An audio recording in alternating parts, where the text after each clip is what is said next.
Ça, c'est l'Audi SQ6. Oui, c'est un SUV 100% électrique. Je te vois déjà faire la tronche. Mais il a des gènes de Porsche en lui. Là, tu souris un peu plus, hein? À vous. Bienvenue sur En roue libre, moi c'est Martin, et dans cette vidéo, on va chercher à savoir si on peut prendre du plaisir avec l'Audi SQ6.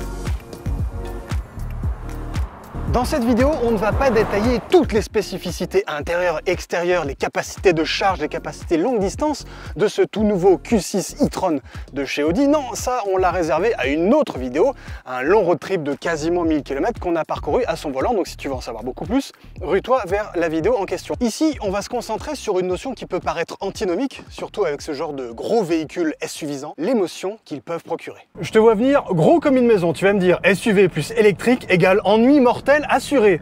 Sauf qu'il n'y a pas si longtemps que ça, un autre SUV, le Hyundai Ioniq 5N, avait complètement rebattu les cartes de cette équation-là en rendant justement SUV plus électrique totalement délirant. Alors ok, on n'est pas dans le délire aussi extrême avec ce SQ6, mais t'avoueras que c'est quand même pas anodin de retrouver un modèle aussi sportif sur une gamme électrique comme celle du Q6. C'est d'autant moins anodin que la plateforme qui équipe ce nouveau SQ6 de chez Audi est la fameuse plateforme PPE pour Premium Plateforme Électrique, celle qui équipe aussi le Porsche Macan et qui a donc été développée conjointement avec Porsche. Et c'est encore moins anodin quand on sait qu'on a sous le pied droit jusqu'à 516 chevaux de disponibles. Bon, évidemment, c'est un peu moins que le Macan Turbo qui lui en développe 635. Bon, c'est quand même suffisant pour abattre le 0 à 100 en 4 secondes 3 quand on se met en mode launch control. On essaye ? La vache! Top à la vachette! Oui, ça c'est très clairement la première émotion que peut te procurer cette Audi SQ6, celle de te scotcher la tronche sur cette très agréable appuie-tête qui est derrière ma tête. Bon, c'est pas aussi violent que sur d'autres modèles électriques, mais vu le poids et le gabarit de la bête, c'est quand même bluffant.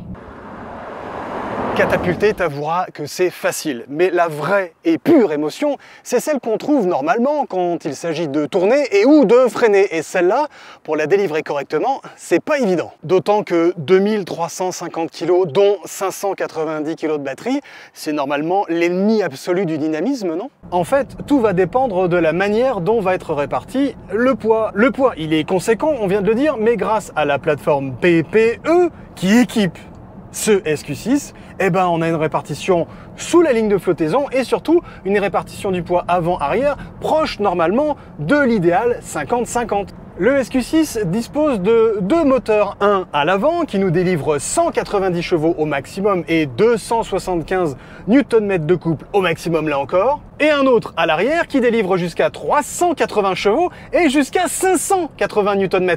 Et cette énorme puissance file via une transmission intégrale Quattro maison qui est variable et qui en plus nous privilégie un comportement de propulsion, enfin typé propulsion, quand on se met en mode dynamique. C'est d'ailleurs pour ça que les largeurs des pneus de ce SQ6 ne sont pas du tout les mêmes à l'arrière et à l'avant. C'est d'ailleurs une première chez Audi. Sur les jantes en 20 et en 21 pouces, comme celle qui équipe notre modèle d'essai, on est en 285 de large à l'arrière et en 255 à l'avant. Au-delà de ces pneus de taille différente, le SQ6 et plus largement le Q6 e-tron s'offre un nouveau train avant légèrement retravaillé pour un toucher de route un petit peu plus précis. Alors ok, on a peut-être une nouvelle direction qui nous donne un toucher de route made in Audi. Tu me diras, qu'est-ce que c'est le toucher de route made in Audi? Moi, dans mon esprit, surtout quand il y a marqué SQ6 sur ma voiture, c'est quelque chose de normalement assez sharp, acéré. Même si le Q6, dans son ADN premier, c'est pas un SUV de sport, hein. C'est pas un truc avec lequel tu vas faire des track days. On est d'accord. Mais quand même, moi je m'attendais avec le SQ6, surtout en mode dynamique, à une direction peut-être un brin moins flottante, c'est pas le mot, un peu diffuse, c'est peut-être un peu plus précis pour te donner une idée de ce que tu as sous la main. La voiture est plutôt directive, mais il y a toujours une certaine mollesse au niveau du point milieu que je trouve dommage, surtout en mode dynamique, surtout avec le SQ6. Le dialogue avec la route, il n'est pas pour autant inintéressant sur ce SQ6, même si encore une fois j'aurais aimé quelque chose d'un petit poil plus verrouillé sans partir dans des extrêmes de track day encore une fois, mais même quand tu te mets en mode dynamique, t'as quand même quelque chose qui à la fois est un peu plus verrouillé que dans le mode équilibré ou dans le mode confort, bien évidemment, mais t'es quand même pas sur quelque chose de totalement rassurant si tu commences à hausser un peu le ton, parce que je sais pas si tu le vois, là je prends un virage aux alentours de 90 à l'heure, je mets un petit coup de volant, il y a une certaine forme de petits roulis qui commencent à se mettre en route, même si de série, on a les suspensions pneumatiques actives qui permettent quand même de rabaisser largement la caisse et donc de contenir un petit peu le roulis quand même présent et quelque part assez important, vu le gabarit de la bête, de ce SQ6. À l'inverse du Macan électrique, on n'a pas de roue arrière directrice. Donc, on a une voiture qui est, j'ai envie de dire, un peu plus naturelle, ou un peu moins évidemment facile à enrouber les courbes, mais je la trouve plus naturelle dans ses réactions, dans le sens où on a un comportement un peu plus franc, un peu plus classique d'une quasi-propulsion, puisque quand on se met en mode dynamique, bah oui, la voiture a tendance à envoyer le couple plutôt sur l'arrière, ce qui est plutôt marrant, parce que dans certaines petites épingles que tu n'as pas forcément besoin de prendre à des vitesses complètement débiles et que tu as les roues un peu braquées, si tu as un peu le pied dedans relativement gaillardement, bah tu as ton train arrière qui a une petite tendance, petite micro-tendance à partir. Ça, c'est quand même assez marrant. De là à dire qu'on va faire drifter cette voiture, un, c'est pas le but, et deux, je pense pas que tu as envie de faire drifter 2 tonnes 5, hein, parce que ça doit pas être très rigolo quand ça part d'un seul coup. Mais on a un comportement qui peut être un brin joueur. Je dis bien un petit brin. Brin tout nez.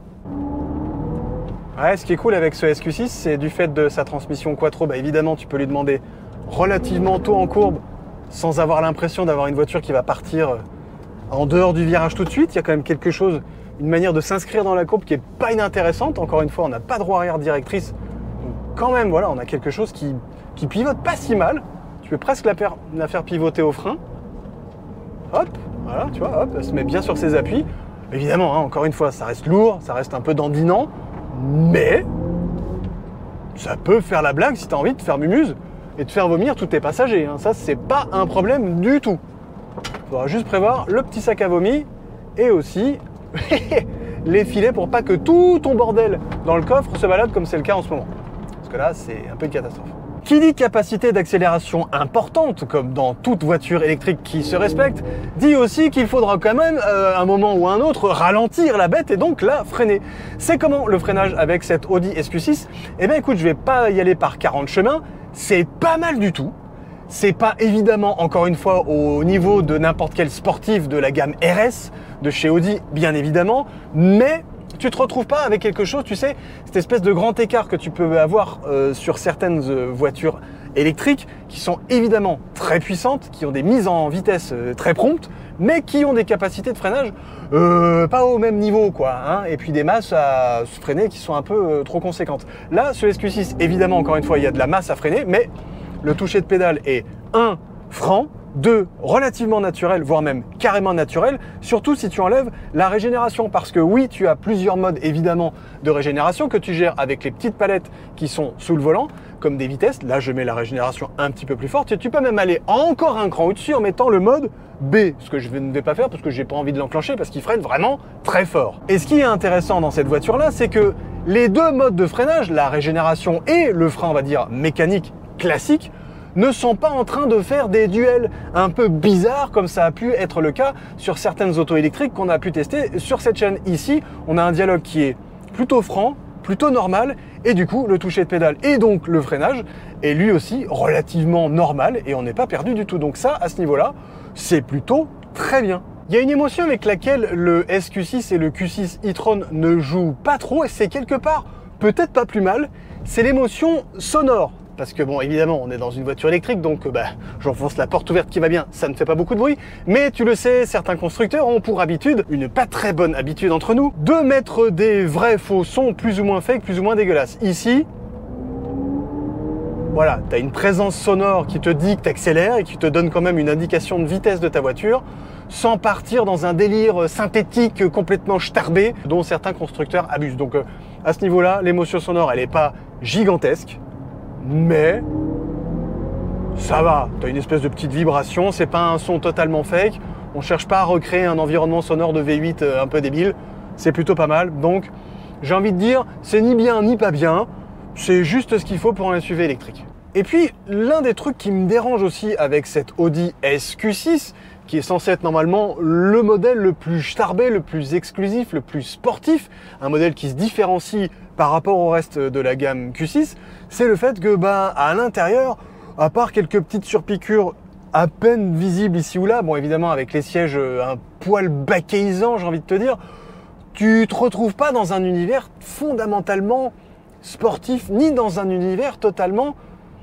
différenciant, un peu extrême, un peu, voilà, SQ6 quoi. Le caractère routier de cette voiture, il est loin d'être inintéressant, il n'est pas insipide, loin de là, mais il n'est pas non plus complètement starbé, pas au niveau auquel moi je l'attendais quand je me suis dit SQ6, tu dis, ouais, miam miam, on va rigoler un peu quoi.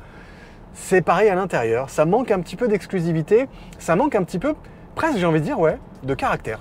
Quelque part, l'ultime émotion que devrait procurer cette Audi SQ6, surtout dans cette version la plus sportive de toute la gamme du Q6 e-tron, c'est l'émotion esthétique, surtout encore une fois dans le modèle le plus débridé et surtout le plus puissant de toute la gamme du Q6. Et le petit souci, c'est que on se retrouve, à part quelques petits détails sur le bouclier avant, quelques petites arêtes, quelques petits packs black ici ou là, sur un design que je trouve relativement consensuel, relativement proche du modèle classique.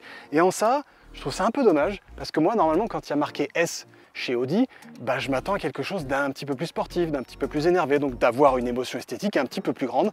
Là, c'est pas forcément le cas. Au fond, j'aurais aimé quelque chose de plus marqué esthétiquement, de plus différenciant, de plus énervé quelque part, sur cette SQ6, qui est quand même un modèle exclusif, à plus de 100 000 €. Dis-moi ce que t'en dis, toi, ça m'intéresse d'avoir ton avis. Par contre, si tu veux un SUV électrique qui est allé jusqu'au bout du délire et qui est pour le coup totalement fun et débridé, rue-toi sur ma vidéo de la Hyundai Ioniq 5N qu'on a mis sur un circuit, et tu vas voir, ça décoiffe même tes oreilles. La vidéo, elle est par ici. Et évidemment, si tu veux en savoir beaucoup plus sur le Q6 e-tron, sur ses capacités de charge et savoir si c'est une véritable routière au long cours, son essai longue distance, il est aussi par ici. On se retrouve tout de suite.